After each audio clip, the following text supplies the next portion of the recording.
में कहा 4 तरह का भोजन बेकार होता है। पहले नंबर का भोजन, जिस भोजन की थाली को कोई लांग कर चले गया वो नाली में पड़े हुए कीचड़ के बराबर होता है। ऐसा भोजन नहीं करना चाहिए जो कोई लांग कर चले गया। दूसरा भोजन, जिस भोजन की थाली में ठोकर लग जाए वो भ्रष्टा के बराबर, गंदगी के बराबर होता है। जिसमें ठोकर लग गई और खा लिया वो भ्रष्टा के बराबर है। तीसरे नंबर का भोजन, जिस भोजन की थाली में बाल पड़ा हो, केश पड़ा हो, वो दरिद्रता प्रदान करता है।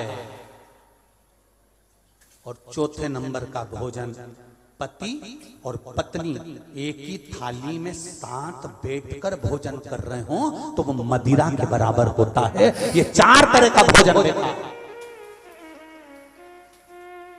सनातन हिंदू धर्म में रीति है, पति के भोजन करने के बाद पत्नी उसी थाली में अगर भोजन करती है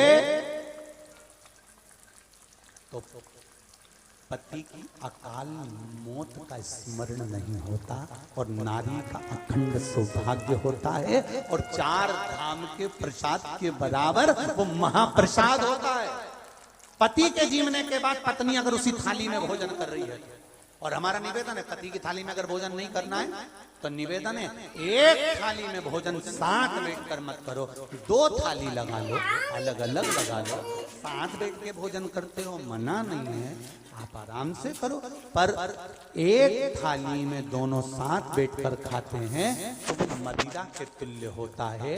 तुम देखना बफेट में जब पति पत्नी एक ही थाली में खाते हैं ना तो घर के बड़े भी खड़े रहते हैं तो इनको शुद्ध नहीं रहता, क्योंकि ये मदिरा के नशे में रहते हैं।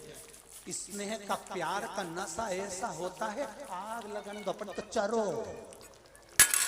तो खाओ।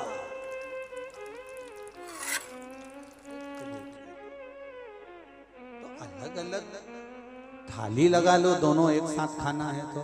पर पति और पत्नी 4 तरह का भोजन बेकार होता है। पहले नंबर का बोलो कौन सा, जम के बोलो जरा, जिसको कोई अच्छी जम के बोलो, लांग गया। दूसरा ठोकर लगा हुआ, तीसरा बाल पड़ा हुआ, और चौथा